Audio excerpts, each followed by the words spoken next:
Si hablamos de los AINES, vamos a hablar un poco sobre la historia.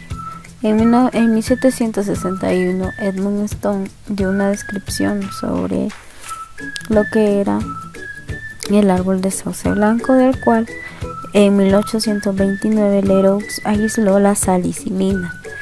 Luego, en 1869, Hermann Kolb sintetizó el salicilato. En 1899, Hoffmann, de la compañía Bayer, fue el que acetiló al salicilato. Por lo tanto, él fue el que patentó el nombre de aspirina para el ácido acetilsalicílico, que fue uno de los AINES más de moda en esas épocas y en la actualidad también.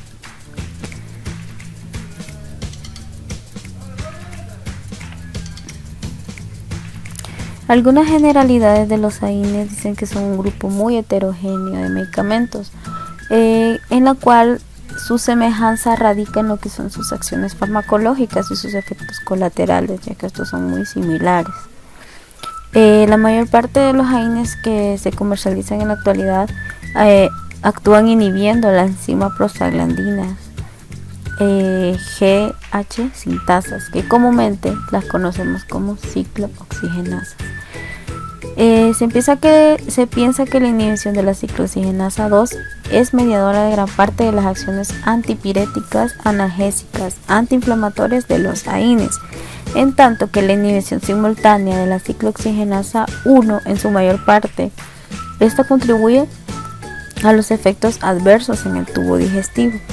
O sea, que la ciclooxigenasa 2, al inhibirla, esta provocará lo que son los efectos terapéuticos, ya que la ciclooxigenasa es la responsable de provocar en el organismo lo que son los dolores y las inflamaciones.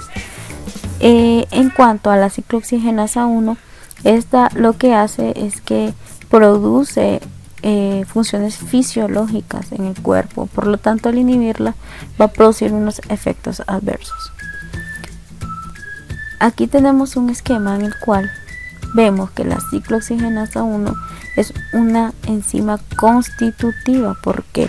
Porque modula funciones fisiológicas en el organismo del paciente, en lo que es el estómago, intestino, riñón y plaquetas. Una función fisiológica en lo que es a nivel del estómago, se dice que la ciclooxigenasa 1 produce o provoca citoprotección.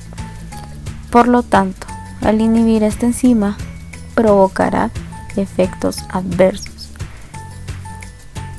En cuanto a la ciclooxigenasa 2, dice que es una enzima inducible por macrófagos de los endoteliales, y esta es la que provoca condiciones patológicas, por lo que al inhibirla, esta producirá los efectos terapéuticos. Las principales características: su acción es predominantemente periférica. ¿Qué quiere decir?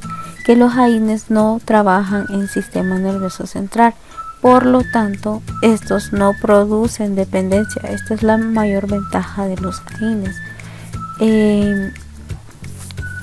Poseen una acción analgésica de moderada intensidad. Por lo tanto, estos AINES no se utilizan en lo que son los dolores graves, por ejemplo, en algunas patologías como los cánceres.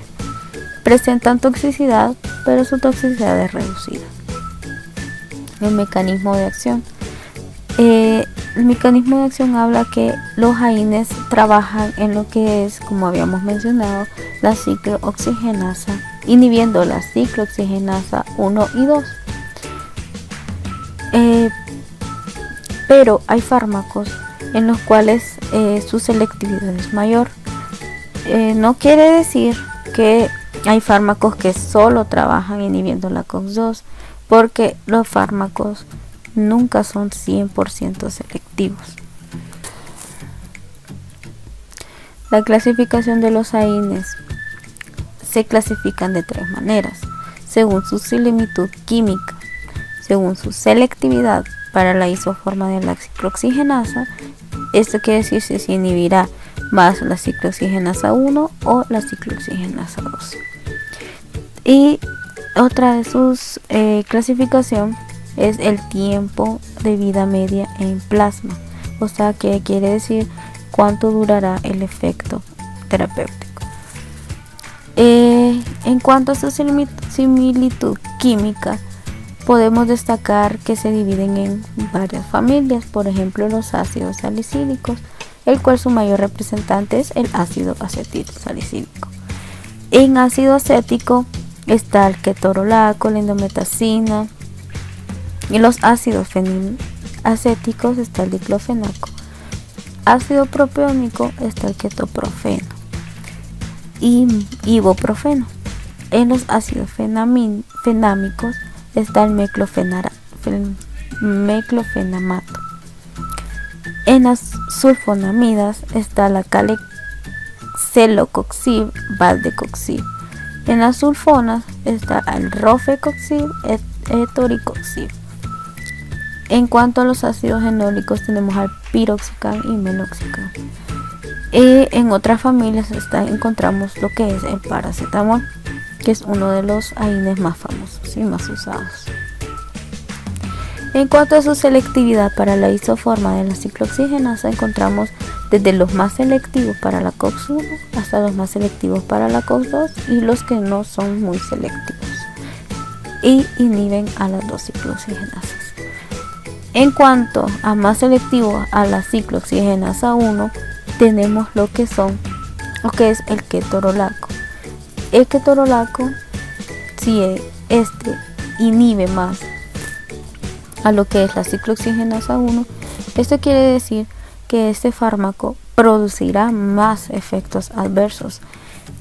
En cuanto a los que son más selectivos para la ciclooxigenasa 2, está lo que es el lumiracoxib.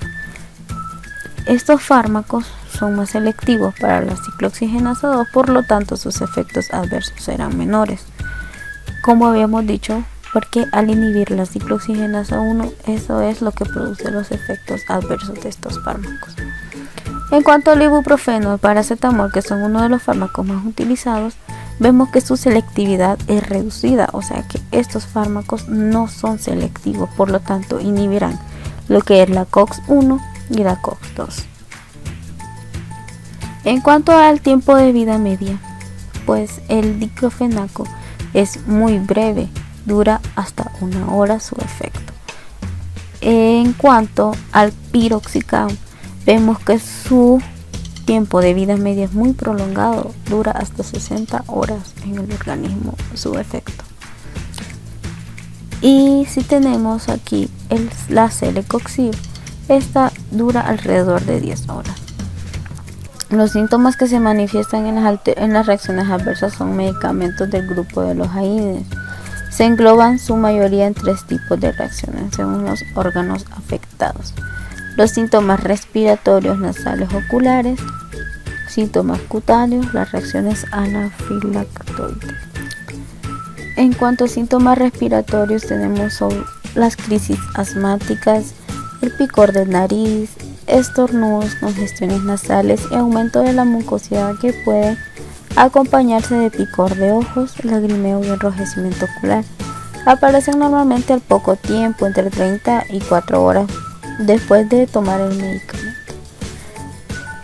En cuanto a los síntomas cutáneos, tenemos las reacciones urticariales y los angioedemas. Suelen aparecer entre 1 a 6 horas tras la toma del fármaco y suelen ser reacciones urticariformes, es decir, similares a urticaria, que consisten en la aparición en cualquier parte del cuerpo de una erupción rojiza en forma de ronchas. Las reacciones anafilactoides no mediadas por mecanismos inmunológicos son clínicamente indistinguibles de una verdadera reacción anafiláctica, la que es mediada por la inmunoglobulina E específica a un alérgeno. La diferencia está en si la reacción le ocurre con diferentes AINES o solo con uno, es decir, las reacciones anafilactoides se producen por diversos AINES de distintas familias y las reacciones anafilácticas por un AIN y su familia. Los posibles riesgos de todos los AINES incluyen los problemas estomacales como el sangrado, la úlcera y malestar estomacal, problemas renales, presión arterial alta o problemas cardíacos, retención de líquidos que causa hinchazón como alrededor de las piernas, pies y tobillos, erupciones u otras reacciones alérgicas. En cuanto a los biomarcadores de efecto útil para su diagnóstico en los pacientes asintomáticos, sin ingestiones asociadas generalmente no requieren estudios séricos ni urinarios. Considerar analítica de función renal y hepática en pacientes con ingestiones asintomáticas de fenilbutasona, ácido mefenámico y meclofenamato. En pacientes sintomáticos se les solicita un hemograma, electrolito, función renal y hepática, la coagulación y gases sanguíneos arteriales. Los pacientes suelen desarrollar hipocalcemia, hipomagnesemia e hipofosfatemia al día siguiente de la ingestión. Es común la prolongación del tiempo de protrombina. Debe realizarse un test de embarazo en adolescentes. En cuanto al tratamiento, se le hace una descontaminación gastrointestinal con carbón activado en dosis única, un lavado gástrico solo si la intoxicación es masiva y se realiza en la primera hora. La fluidoterapia. Se corrigen anomalías electrolíticas y acidosis metabólica severa con bicarbonato intravenoso. El tratamiento de soporte se utiliza en caso de convulsiones. Se utilizan benzodiazepinas para controlar la calcemia y la magnesemia. Para la protección gástrica se utilizan del grupo de fármacos de los inhibidores de la bomba de protones, por ejemplo el pantoprazol.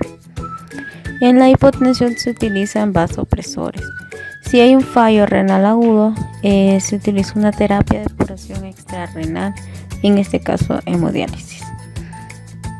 Todo lo anterior está en parte condicionado por la existencia de un antídoto de gran eficacia cuando se administra precozmente. Se trata de la N-acetilcisteína, que en su calidad de precursora del glutatión y potenciando directamente la sulfoconjugación, permite evitar la necrosis hepática. Se recomienda su administración siempre que se sospeche la ingesta de una dosis superior de 7.5 gramos o 150 miligramos sobre kilogramo y mantenerla o suspenderla en función del resultado analítico del AIN en sangre. En conclusión, los antiinflamatorios no esteroideos provocan complicaciones gastrointestinales, renales y cardiovasculares, lo que eleva la tasa secundaria por hemorragia digestiva, insuficiencia coronaria, cardíaca o renal y accidentes cerebrovasculares. Los factores de riesgo de complicación gastroduodenal por AIN son la edad, que estos pacientes sean mayores de 65 años, que tengan antecedentes de úlceras o una ingesta concomitante de otros medicamentos como ser ácido acetilsalicílico, otros AIN, algunos antiagregantes, plaquetarios o anticoagulantes o corticosteroides, así como el antecedente de la Helicobacter pylori. Aumenta el riesgo de úlceras pépticas. Las complicaciones también aumentan en forma proporcional a la dosis de la AIN. Ocurre así cuando el empleo simultáneo de varios de estos agentes o bien con el uso concomitante de anticoagulantes esteroides y particularmente la aspirina. Es importante evitar la prescripción de dosis altas y procurar incluso la formación de la dosis analgésica más baja posible, además de considerar otras alternativas para el dolor en las poblaciones de riesgo. Cabe recordar que el dolor es el motivo más frecuente de prescripción de automedicación. Cuando se utilizan como antiinflamatorios no debe excederse la dosis recomendada de estos agentes. Puede hacerlo, pero no aumentará su eficacia, pero sí las complicaciones.